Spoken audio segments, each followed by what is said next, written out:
আসসালামু আলাইকুম সুপ্রিয় দর্শক, সবার কি অবস্থা? হাজির হয়ে গেলাম দীপ্ত টিভি নিবেদিত মাশরাফি জুনিয়র নাটকের 1221তম পর্বে কী সব ঘটতে চলেছে তার অগ্রিম আপডেট নিয়ে। এই পর্বটি কেউ মিস করবেন না, কারণ এই পর্বে আপনারা দেখতে পারবেন সাগরের মাকে দেখা যাবে সে সাগরকে বলবে, আরও ব্লাড দিলে তো আমি শহীদ হয়ে যাব। ইতিহাস সাক্ষী থাকবে যে বৌমার জন্য রক্ত দিতে গিয়ে শাশুড়ি শহীদ হয়ে গেছে।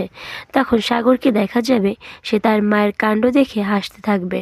ওইদিকে ফাইনালি তুতুলকে দেখা যাবে তার অপারেশন শেষ হলে তাকে কেবিনে দেওয়া হলে কিছুক্ষণ পরেই তার জ্ঞান ফিরবে। তখন একটা নার্স সাগর ও তার মাকে ডাক দিলে সাগর ও তার মা কেবিনে চলে আসবে।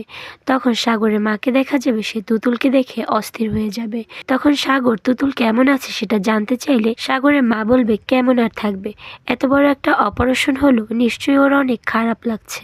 আর অন্যদিকে আপনারা দেখতে পারবেন মনিকে দেখা যাবে তার শাশুড়িকে বলবে, মা আপনি আপনার মনকে শক্ত করেন, আপনার স্যারের অপূর্ণ স্বপ্নগুলোকে পূর্ণ করতে হবে। তখন রুনা ম্যাম বলবে, স্যার আমাকে নিয়ে তার আশ্রমে যেতে চেয়েছিল, সে চেয়েছিল আমরা আমাদের বাকিটা জীবন একসাথে ওই আশ্রমে কাটাবো এবং আশ্রমটাকে আরও অনেক বড় করে তুলব। তা তো আর হলো না, এখন আমাকেই তার অপূর্ণ স্বপ্নটাকে পূর্ণ করতে হবে। এই বলে সে ঘুমিয়ে পড়বে। সকালে উঠে রুনা ম্যামকে দেখা যাবে সে জালাল চৌধুরীর আশ্রমের উদ্দেশ্যে রওনা করবে। তখন আয়ন বাধা দিতে গিয়েও তার মামনির মানসিক অবস্থার কথা চিন্তা করে আর বাধা দিবে না। সে চলে যাওয়ার পর আয়নকে দেখা যাবে সে মনিকে বলবে, আমার মনে হয় আমার মামনির বিষয় আরও একটু শক্ত হওয়া দরকার ছিল, আমি চাইলেই মামনিকে আটকে রাখতে পারতাম।